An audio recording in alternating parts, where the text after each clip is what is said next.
Hello and welcome to the Southbound Sports Show. I'm your host, Richie Leahy, here with my co-host, Matty B. And for the first time in a few weeks, it feels like we have some major NFL movement this week. The first, the Crosby trade. The Raiders tried to push him to the Ravens for 2 first-rounders, which I thought was a bit much. Because why? Right? I feel like there's more dominant pass rushers out there, don't you?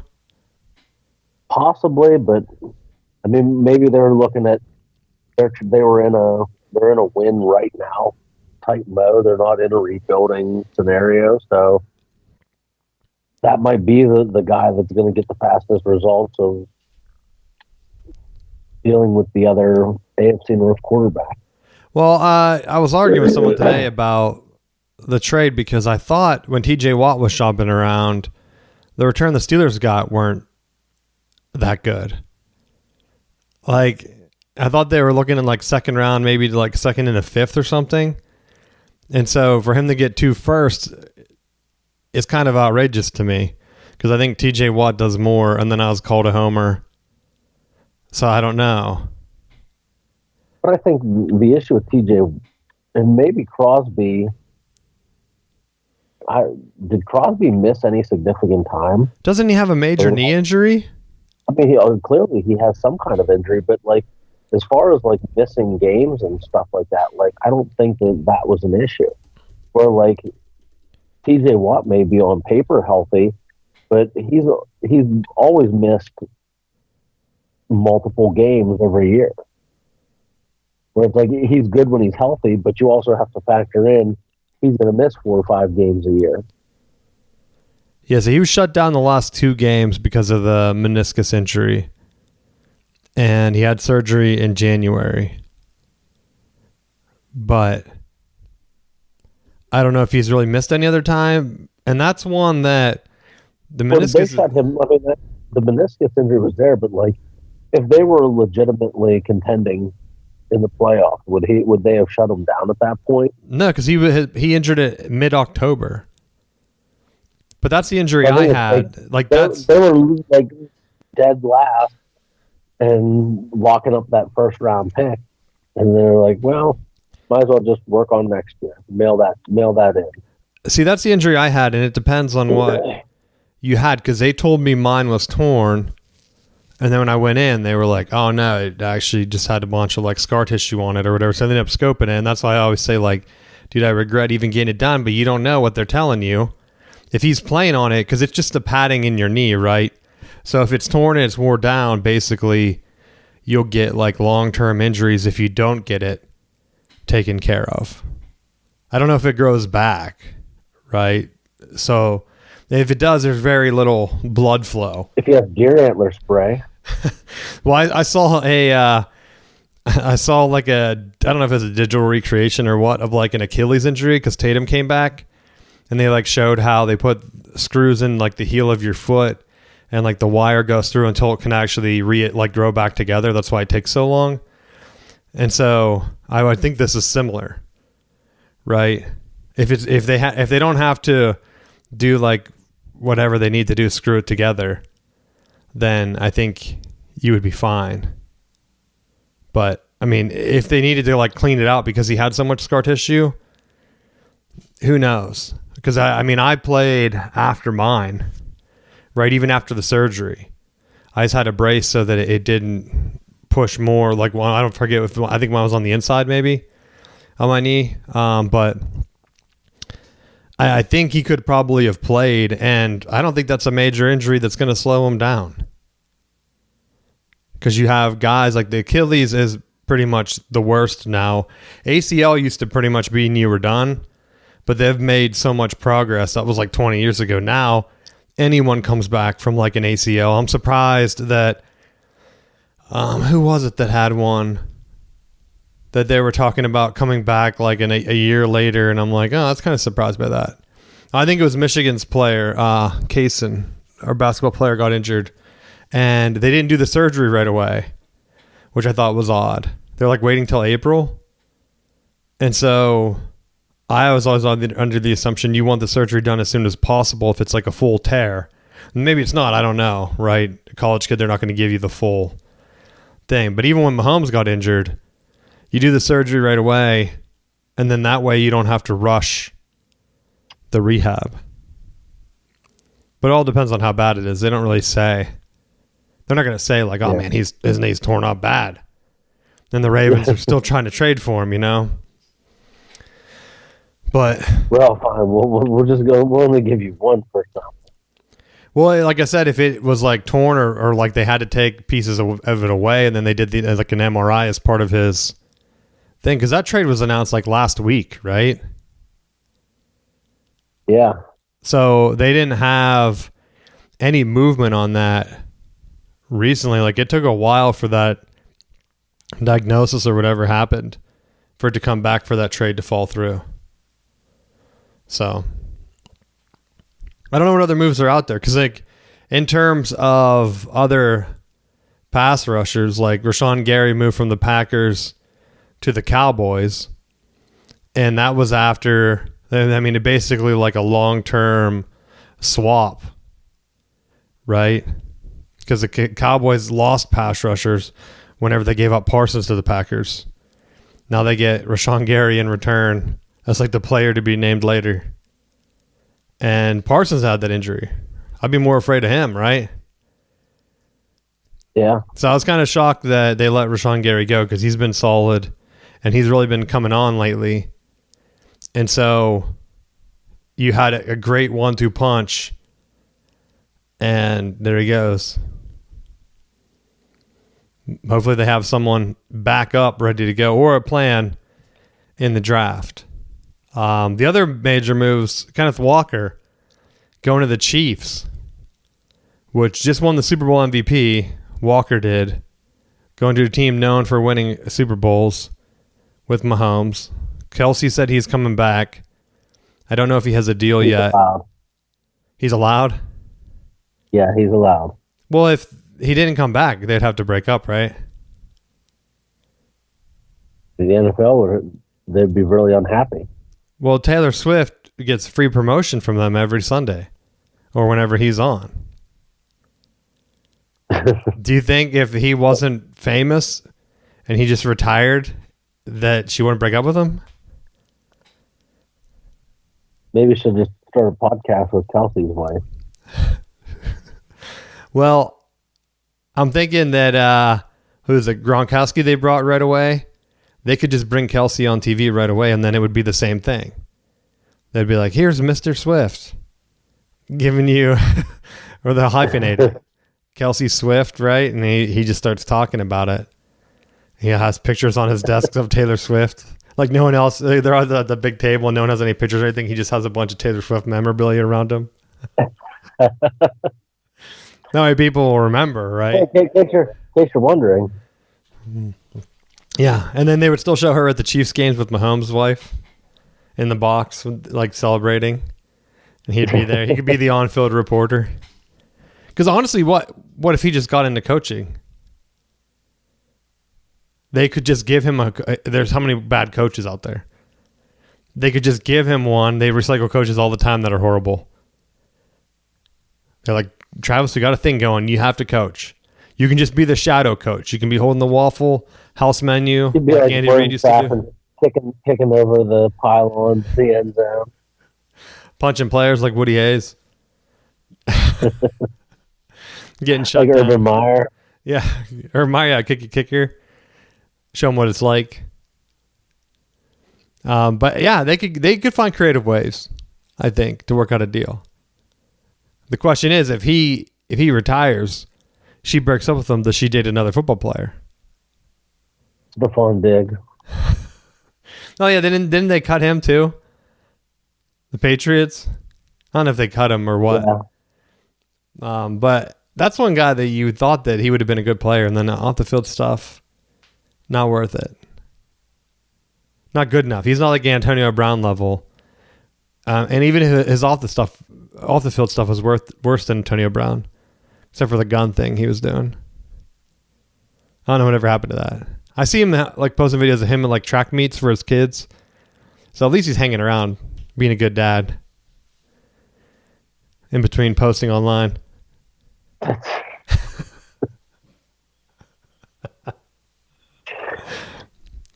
What else does he have to do?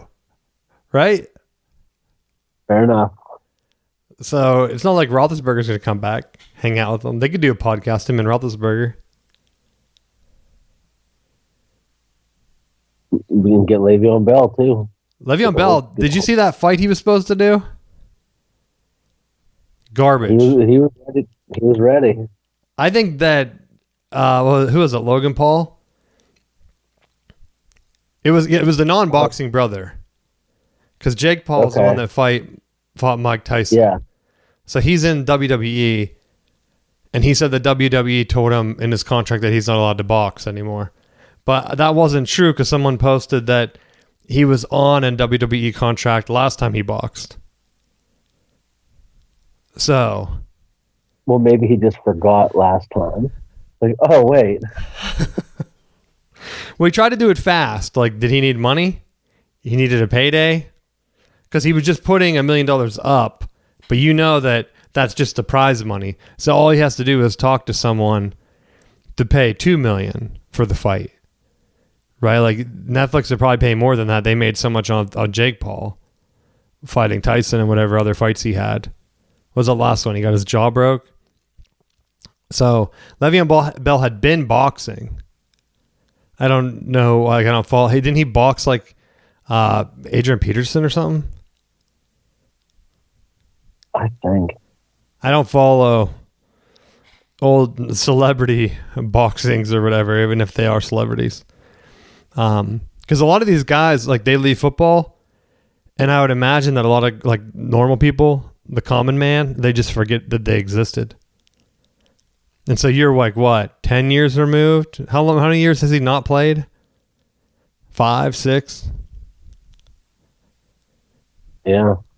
So he, like, that was his heyday. I'm guessing between like 10 and 5 and 10 years.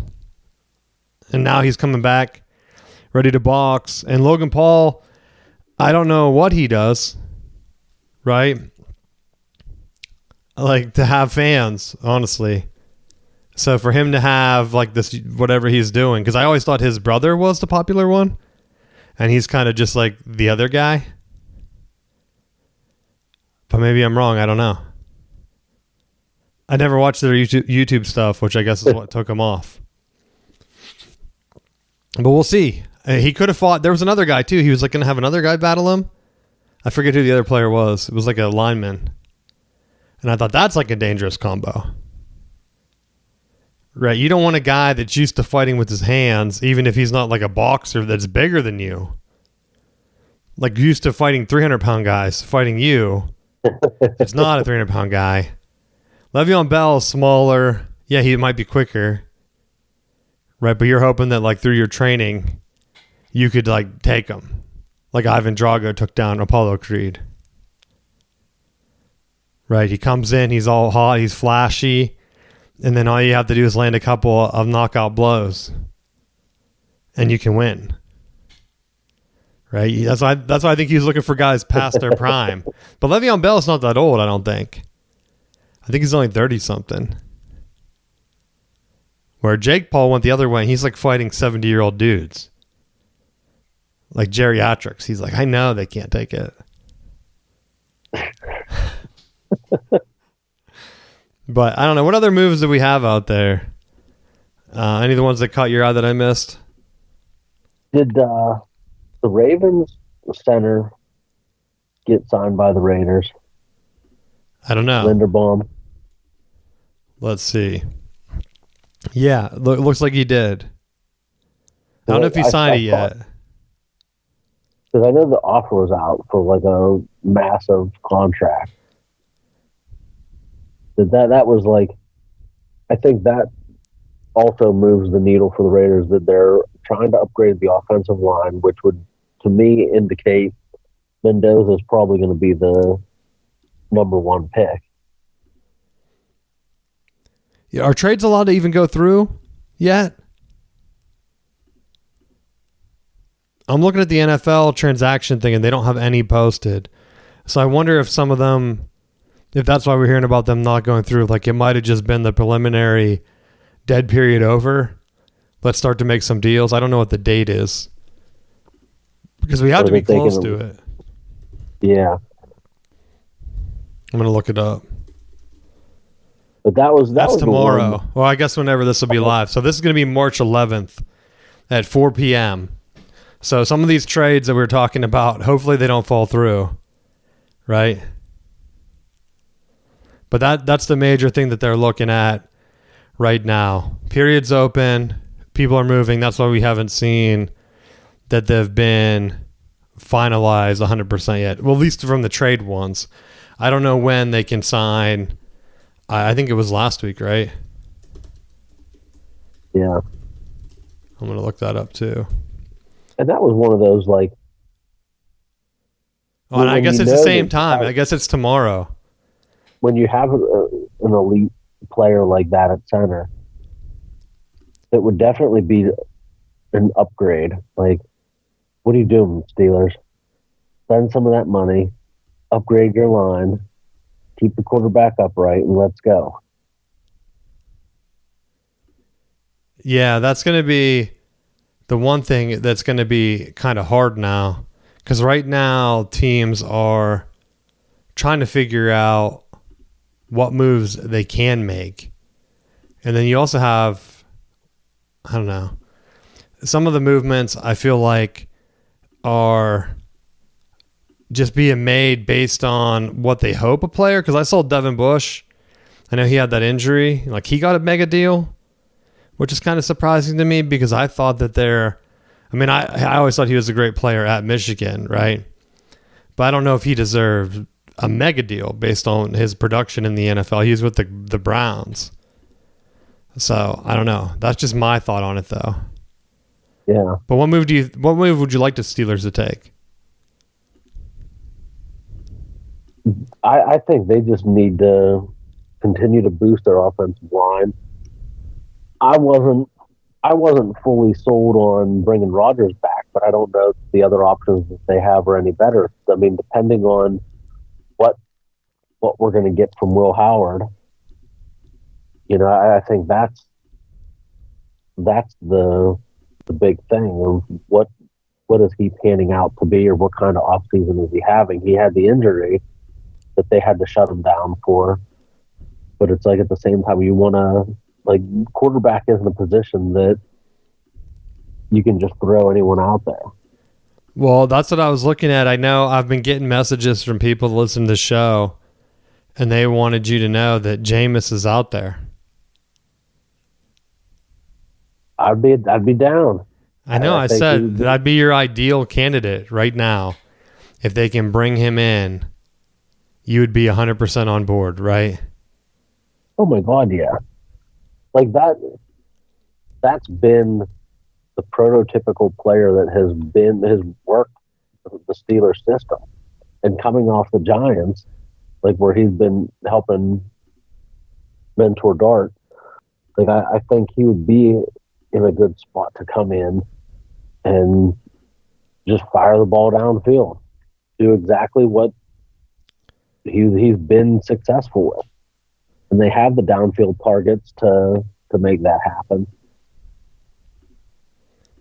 Now, do you think it would be a long-term or just a short-term, like fill in because Aaron Rodgers didn't come back, fix for the Steelers?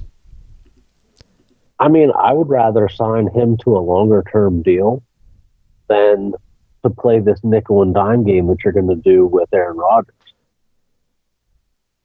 Yeah, well, how old is Jameis? He has to be kind of old too, right? He isn't 41 or 42. That's true, but not many quarterbacks are, right? Well, if he gets hooked up with your boy Tom Brady, he could play till he's 50. Well, Tom Brady, you're looking at 20 years of production. He's still good out there, right, Tom? I saw him like floating around. He's still doing some type of workout training and that type of thing. I don't know what he was doing. He's always like on the beach. I guess Which is exactly what I'm going to do when I retire. He's probably close to the beach, though. I would imagine. Don't you think? That's how I'm going to be when I retire.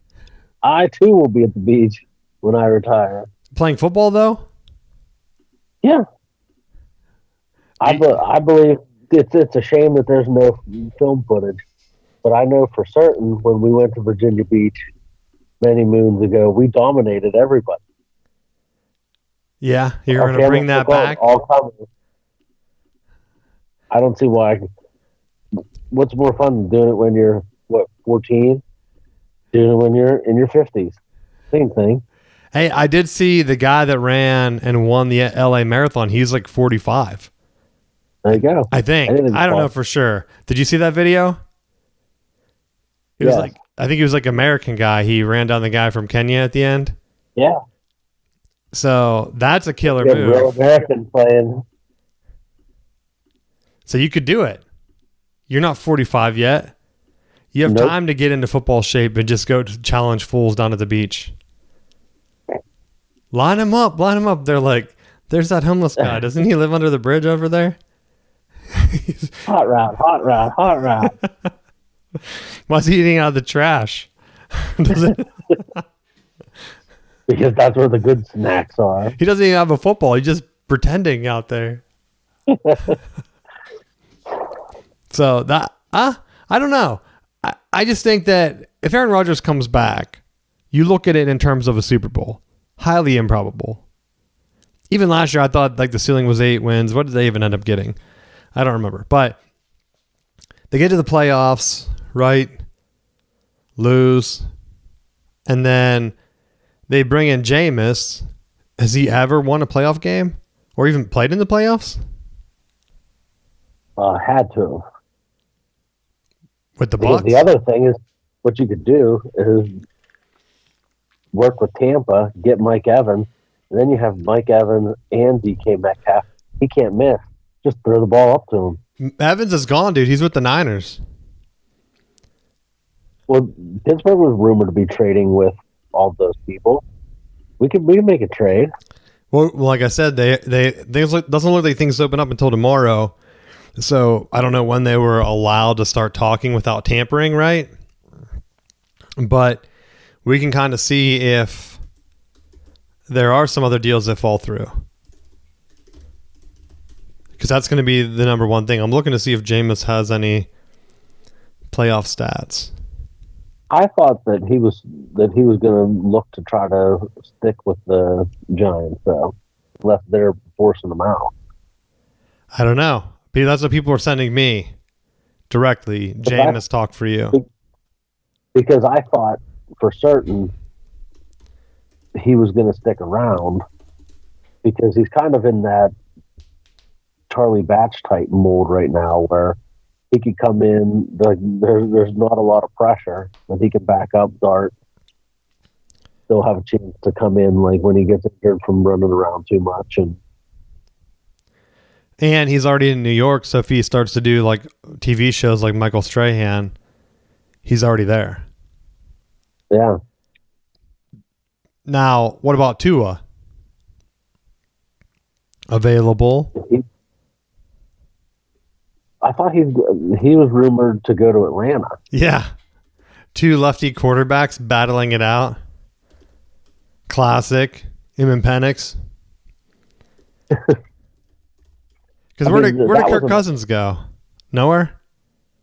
That was another option that I thought, though, would be Tua to Pittsburgh.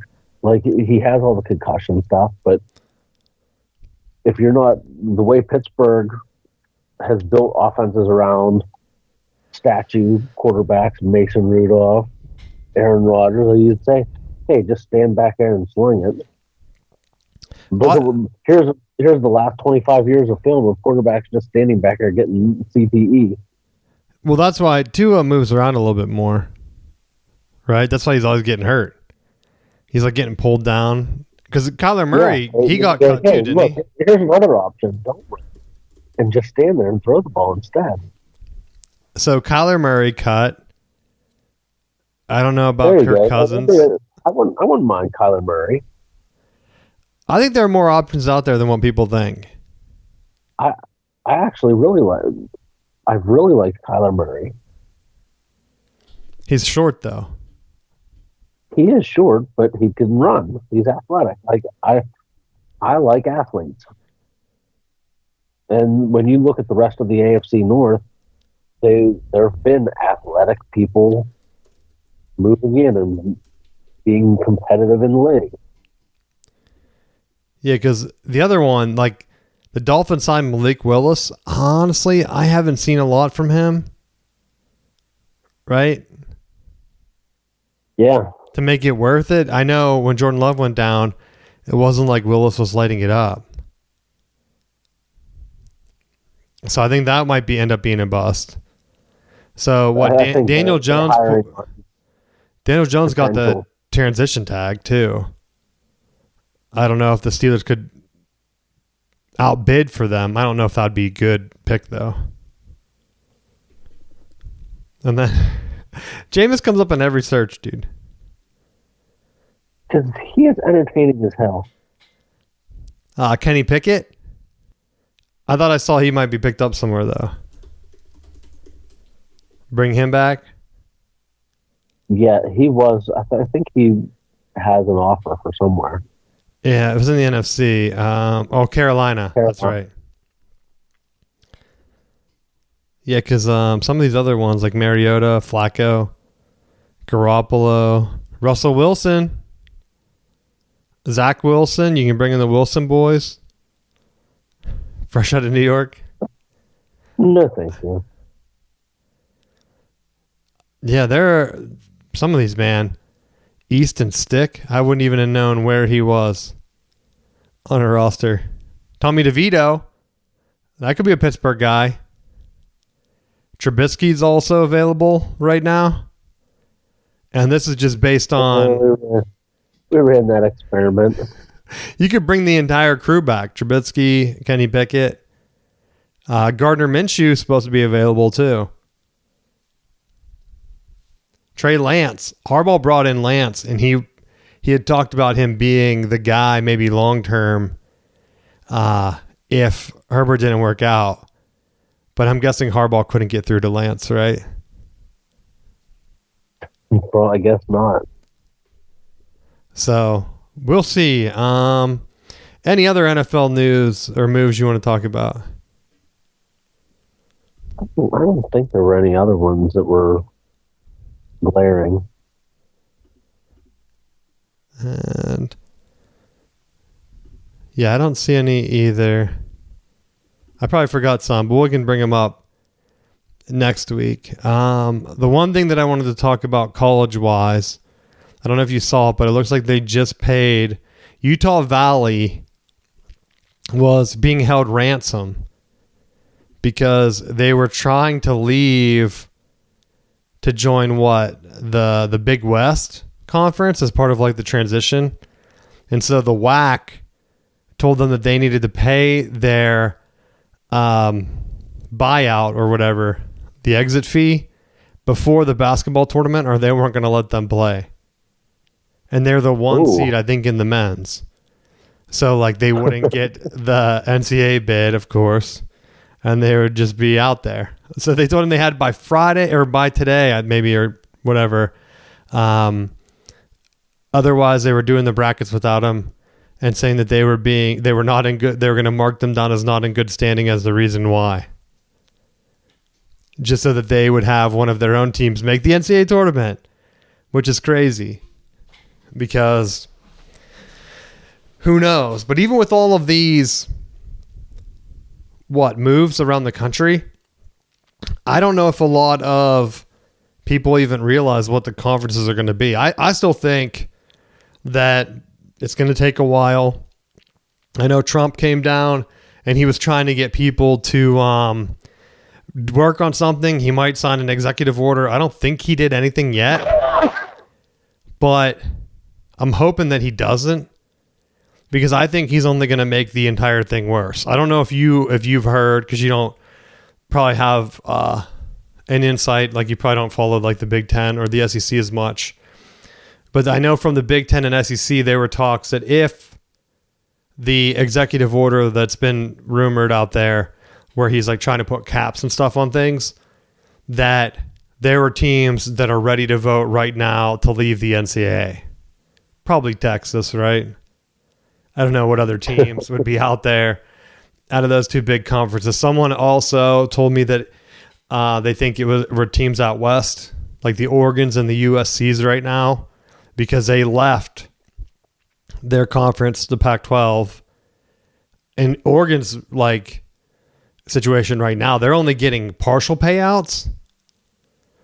And so for them to kind of offset some of these like NIL things that are being pushed down, why would they want to limit the revenue side of things and share it with other people when they literally just left a conference for that? Yep.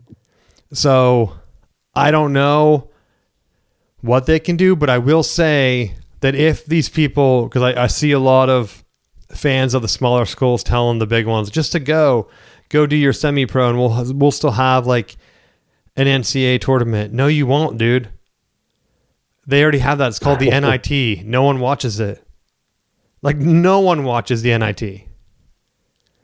So if you take out, I don't care if you're leaving behind like, Big 12 will still be here. We'll have Kansas, whatever. You won't have Kentucky. You won't have Michigan State, which I think was like one of the top 3 rivalries in terms of whatever TV viewerships over the last couple years, which surprised me, honestly. Which I know they're like, I think it was like Duke, UNC, maybe Louisville, Kentucky, and then Michigan State. So depending on what happens, like if the SEC kind of breaks away and the Big Ten breaks away, UNC would be one of the first ones to leave. Kentucky's already in the SEC. Michigan and Michigan State are already in the Big Ten. You already have half of the top basketball rivalries right there in terms of viewership leaving the tournament. Kansas isn't in there, right? I mean, I guess I don't even know who Kansas' rival would be, to be honest, in the Big 12.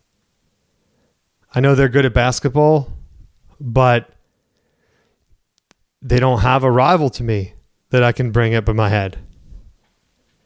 So even the Big Ten has Indiana, Purdue, and some of those other ones, just in terms of basketball. We all know football is driving the thing. And so if they left, what would happen with the football tournament then? Like Miami's just not in it anymore? They're just in the national championship. Notre Dame, they're just not in it? Yeah, no, they're going to be coming too, right? They're not just going to stay in their other conference and then stay in the basketball. So then you're going to be losing all of these other big time programs. If the ACC blows up, you better believe that Louisville's trying to get into it. And heck, even if they would just invite, right, they could still do an invitational just because they're not in the NCAA. You can't say that the Big Two, whatever they decide to call themselves, probably something stupid like the American College Association of Sports or something. Like they're not going to just have an invite only for some of those other rival programs. Yeah, they will. They're going to need warm-up programs. You think Western Michigan's going to turn down a payday because the Big Ten schools are just in a different league? No, it'd just be an exhibition. Teams do it all the time. They do it in basketball. Michigan has 2 exhibitions at the beginning of the year, I think, every year. I don't know what other teams do, but we're in right now for the basketball thing. It's huge down here. People are scared. I will say that. I'm also surprised, just in terms of the coverage down here, where people think that the tournament's wide open this year, which I'm shocked at, because if you look at the stats, there are 3 main teams. It's Arizona, Michigan, and Duke that are head and shoulders above everybody. Now, Duke and Michigan both have major injuries. I think I brought up Kaysen earlier, out with the ACL. That could hurt. Duke lost a guy, I think, to a fracture in his foot. And they're like, he might be back. I don't know. People, like, they just grow bones down there and they're going to, like, cut his foot open and put a new bone in place. Like, no. He's not going to be back. Right? He has a month. He's not coming back in 4 weeks from a broken foot. I'm sorry. Unless it's like a like some kind of stress fracture or whatever, and it could like just grow back together. But the way they made it seem, and then they had another guy with a foot injury. What shoes are they wearing down there? Wonder if it's an equipment deal. So that would leave Arizona as the healthiest, most dominant team left. I don't know why people think it's wide open, but I think you're starting to see basketball affected more than football. I think NIL has saved football because now we can get teams like Indiana and Miami, like that haven't been relevant in decades or forever, coming in and putting together a run. Where in basketball, it seems like now you can have the top programs and there's only so many players. So like if a player's from like a lower conference and they might have been able to take their team on a run, like say Steph Curry when he was at Davidson, 100% he would have transferred to like UNC or Duke or somewhere. Right? Because no one's turning down the bag when you know I could break my leg. I could like tear my ACL. So they're going to transfer up. So I think basketball is going to become more lopsided than football. That's my prediction. I think football is going to kind of balance itself out. Basketball, because there's not as many people on the court and there's not as many like variables. 5 dominant guys can get together.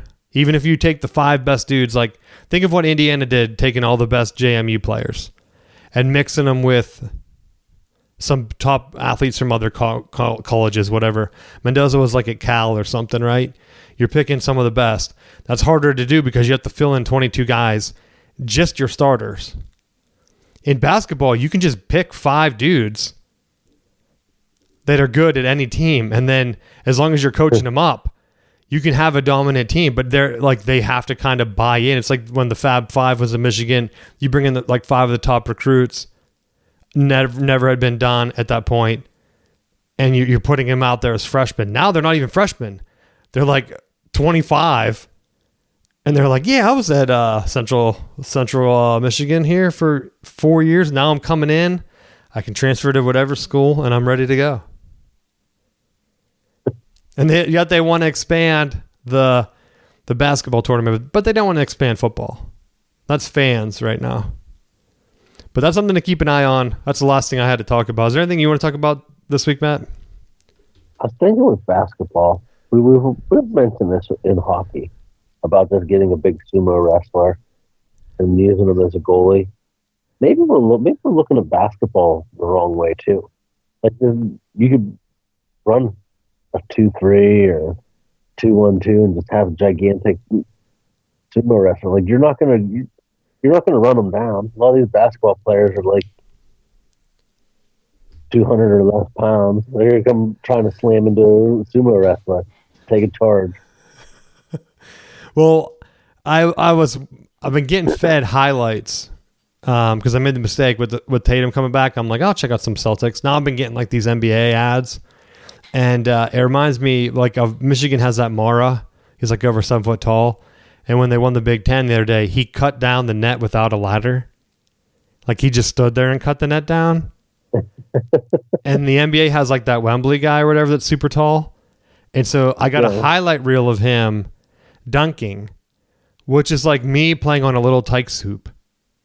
Like not impressive at all, right? Didn't look like he had any explosion. Like he wasn't like Michael Jordaning it.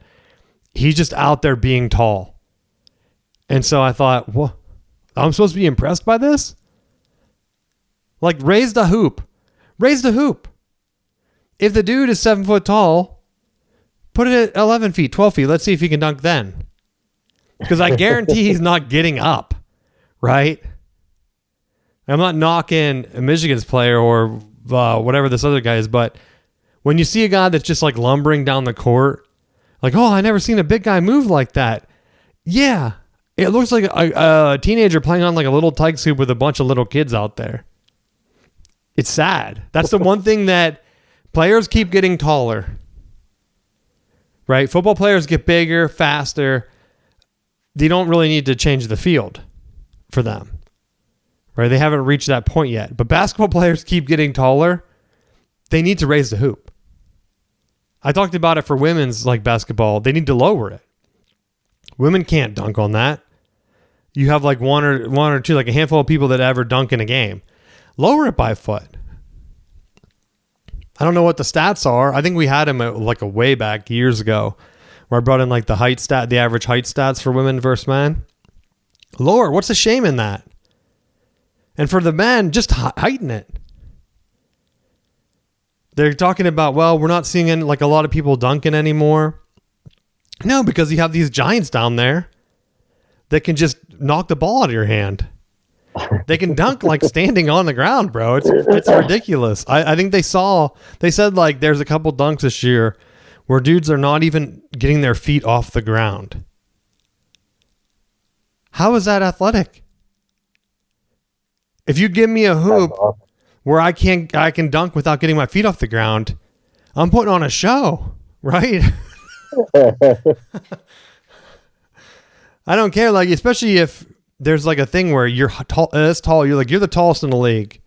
Put together a rec league where you're the tallest in the league, and you put the hoop down where you can dunk without jumping. Everyone else has to like jump at least a little bit. Guess what? I'm going to be jumping. I'm going to try to NBA Jam that. Yeah, you're going to be You're still going to be dominating all these little guys, right? As long as you're the tallest one by a little bit. I don't know what the difference would be. There's some that are like around the height, but come on, it's ridiculous. I don't know. They were talking about the World Baseball Classic. I had that too, where I want to see the United States win. I guess it's in Houston. Awesome. So it's like on at night. So something cool to like put on and just have on.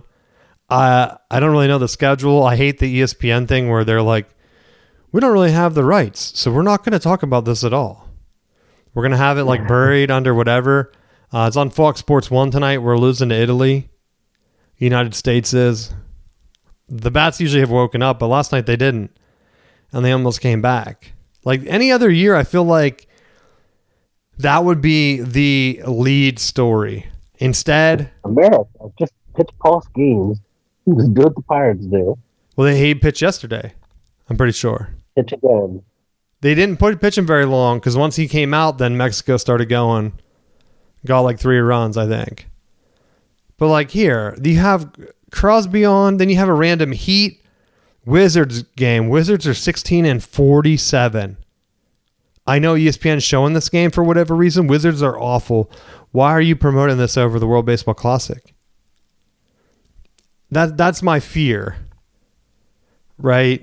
With all like the college football stuff, if teams break away and they like sign their deals, they're just going to be slandered in the media from whatever networks like they don't choose. Like right now, the way it works, like a lot of basketball fans, at least I've noticed down here, they have no idea about Big Ten basketball. Like they don't know that Michigan only lost 2 games all year. I'm like, you can just look at the rankings, bro.